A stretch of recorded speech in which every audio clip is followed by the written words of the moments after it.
அனைவருக்கும் வணக்கம். ரோண்டா பைர் எழுதிய மாயாஜாலம் புக். 9வது நாள் மாயாஜால பயிற்சி.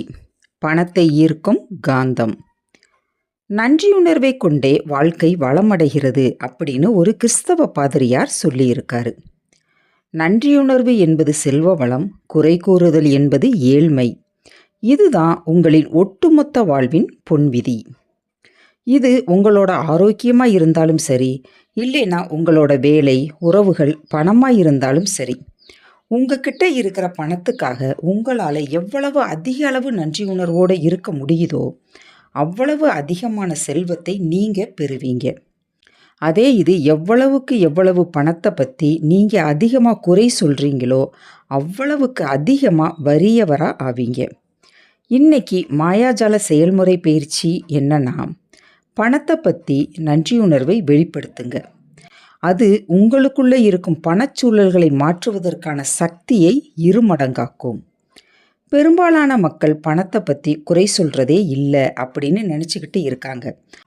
ஆனால் அவங்களோட எண்ணங்கள் மற்றும் வார்த்தைகளின் மூலமாக தான் குறை கூறுதல் நடந்துக்கிட்டு இருக்குது. பணத்தை பற்றி குறை சொல்கிறது, எதிர்மறையாக பேசுறது, பொறாமைப்படுறது அல்லது பணத்தை பற்றி கவலைப்படுறது, ஏதோ ஒன்றிற்காக பணம் கட்ட போகும் பொழுது, அதாவது ஃபீஸ் கட்டவோ கடனோ கட்டப்போகும்போது தான் மிகப்பெரிய குறை சொல்தல் நடக்குது. உங்ககிட்ட போதுமான பணம் இல்லை அப்படின்னா ஒரு இடத்துல கட்ட வேண்டிய கட்டணை தொகை தான் மிகப்பெரிய கடினமான காலமாக தெரியும். அந்த தொகை தான் ரொம்பவும் அதிகமாக இருப்பது போல தெரியும். நீங்கள் கட்ட வேண்டிய பணத்தை பற்றி நீங்கள் குறை சொன்னீங்கன்னா நீங்கள் உண்மையிலேயே பணத்தை பற்றி தான் குறை சொல்கிறீங்கன்னு அர்த்தம். அந்த மாதிரி தொடர்ச்சியாக குறை சொல்லிக்கிட்டே இருந்தீங்கன்னா அதுவே உங்களை ஏழ்மை நிலைக்கு கொண்டு போய் விட்டுரும். நீங்கள் கட்ட வேண்டிய பணத்தை குறித்து நன்றியுணர்வோடு இருங்க. கொஞ்சம் கஷ்டமான காரியம்தான், ஆனாலும் சொல்லுங்க. அந்த நேரத்தில் நீங்கள் செய்ய வேண்டிய காரியம் இதுதான். ஒரு செல்வச் செழிப்பான வாழ்க்கையை பெறுவதற்கு உங்களுக்கு நடக்கிற எல்லா விஷயங்கள் குறித்தும் நீங்கள் நன்றியுணர்வோடு இருங்க. இப்போது நீங்கள் கட்ட வேண்டிய பணத்தை கட்டணும்னு உங்களுக்கு பில் அனுப்பி வச்சுருப்பாங்கள்ல, அப்படி அனுப்பி வச்சவங்க கிட்ட இருந்து நீங்கள் பெற்றுள்ள பொருள் இல்லைன்னா அவங்களோட சேவைக்காக நீங்கள் நன்றியுணர்வோடு இருக்கணும்.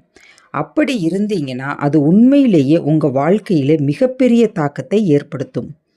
அப்படியே நீங்கள் பணத்தை கவர்ந்திழுக்கும் ஒரு காந்தமாக மாறிடுவீங்க.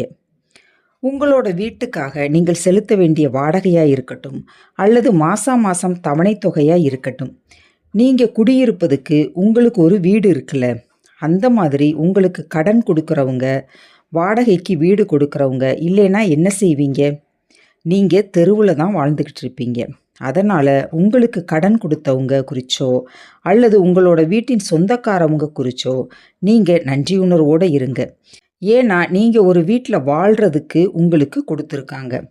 சமையல் கேஸுக்கு, கரண்ட்டுக்கு நீங்கள் பணம் கட்டுறீங்கன்னா அதன் மூலம் உங்களுக்கு எவ்வளவு நன்மை கிடைச்சிருக்கு அப்படின்னு பாருங்கள். சமையல் கேஸ் வச்சு சமையல் செஞ்சுருக்கீங்க, சாப்பிட்ருக்கீங்க, கரண்ட் வச்சு என்னென்ன பயன்படுத்தியிருக்கீங்க, இவற்றையெல்லாம் கொஞ்சம் சிந்திச்சு பாருங்கள். செல்ஃபோன், இன்டர்நெட் இல்லைனா இன்றைக்கி தனித்தனியாக ஒவ்வொரு நபர்கிட்டையும் பேச முடியுமா? அதை நினச்சி நன்றியுணர்வோடு இருங்க. அந்தந்த நிறுவனங்கள் குறித்து நன்றியுணர்வோடு இருங்க. நன்றியுணர்வின் மகத்தான சக்தியை நான் தெரிஞ்சுக்கிட்ட பிறகு நான் எந்த பில்லுக்கு பணத்தை கட்டுகிறேனோ அந்த பில்லின் மீது நன்றி, இந்த கட்டணம் செலுத்தப்பட்டு விட்டது அப்படிங்கிற மாயாஜால வார்த்தையை எழுதுகிறேன். இதில் நான் ஒரு பில்லை கூட தவற விட்டது கிடையாது. இன்னைக்கு நீங்கள் இதைத்தான் செய்ய போகிறீங்க. இப்போது நீங்கள் செலுத்த வேண்டிய பில் ஏதாச்சும் உங்ககிட்ட இருக்கா? அதை எடுங்க. பணத்துக்கு நன்றி அப்படின்னு குறுக்க எழுதுங்க. நன்றியுணர்வின் மாயாஜால சக்தியை பயன்படுத்துங்க. அந்த பில்லுக்குரிய கட்டணத்தை செலுத்துவதற்கான பணம் உங்ககிட்ட இருக்கிறத நினச்சி நன்றியை உணருங்க. செலுத்த வேண்டிய பணம் உங்ககிட்ட இருந்தாலும் சரி இல்லைனாலும் சரி, கொட்டை எழுத்தில் பணத்துக்கு நன்றி அப்படின்னு எழுதுங்க. பிறகு பணம் கட்டி முடிச்சிருப்பீங்கள, அப்படி ஒரு 10 பில்லை கண்டுபிடிச்சி எடுங்க. நன்றி, இந்த கட்டணம் செலுத்தப்பட்டு விட்டது அப்படிங்கிற மாயாஜால வார்த்தையை பில்லின் குறுக்காக எழுதுங்க. அப்படி எழுதும் பொழுது அந்த பில்லுக்கான கட்டணத்தை செலுத்துவதற்கான பணம் உங்ககிட்ட இருந்தது குறித்து நன்றியை உணர்வீங்க. நீங்கள் ஏற்கனவே கட்டி முடித்த பில் குறித்து நீங்கள் எவ்வளவு நன்றி உணர்வோடு இருக்கீங்களோ அவ்வளவு அதிகமான பணத்தை உங்ககிட்ட கவர்ந்து இழுப்பீங்க. இன்னையிலிருந்து இதை ஒரு பழக்கமாக்கிக்கோங்க. நீங்கள் செலுத்தப்பட்ட பணத்துக்காக நன்றி உணர்வு சொல்வது நீங்கள் இன்னும் அதிகளவு பணத்தை பெறுவதற்கு உத்தரவாதம் அளிக்குது. நன்றியுணர்வு என்பது உங்கள் பணத்தோட இணைக்கப்பட்டுள்ள காந்த சக்தி கொண்ட ஒரு பொன் இலை போன்றது. அப்படி நீங்கள் பணத்தை வெளியே கொடுக்கும் பொழுது அது எப்போதும் உங்ககிட்ட திரும்ப வரும். சில சமயத்தில் அதே அளவு வரும், இல்லைன்னா அதை விட அதிகமாக 10 மடங்கு 100 மடங்காக திரும்பவும் உங்ககிட்டயே வரும். நீங்கள் பணத்தை திரும்ப பெறும் அபரிமிதம் நீங்கள் எவ்வளவு பணம் கொடுக்குறீங்கன்னு முக்கியம் இல்லை. கொடுக்கும் பணத்தை குறித்து எவ்வளவு நன்றியுணர்வோடு கொடுக்குறீங்க அப்படிங்கிறதுல தான் இருக்குது. நீங்கள் ஒரு பில்லுக்கு 100 ரூபாய் கொடுத்தீங்கன்னா அது பெருகி பல மடங்கு பணமாக உங்களுக்கே திரும்பவும் வரும். சரி, இப்போது உங்கள் மாயாஜால நோட்டை எடுத்துக்கோங்க. மாயாஜால கல்லை கையில் வச்சுக்கோங்க. நீங்கள் பணம் செலுத்த வேண்டிய பில், பணம் செலுத்திய பில், இதில் 10 எடுத்துக்கோங்க. ஒவ்வொரு பில்லையும் வச்சு அதில் செலுத்திய பணத்துக்கு நன்றி. செலுத்த வேண்டிய பணம் உங்களிடம் இருந்தாலும் சரி இல்லாவிட்டாலும் சரி, பணத்துக்கு நன்றி அப்படின்னு எழுதுங்க. தினமும் இரவு படுக்க போகும் முன்பும் காலையில் எழுந்ததும் நோட்டில் எழுதியிருக்கிறத வாசிங்க.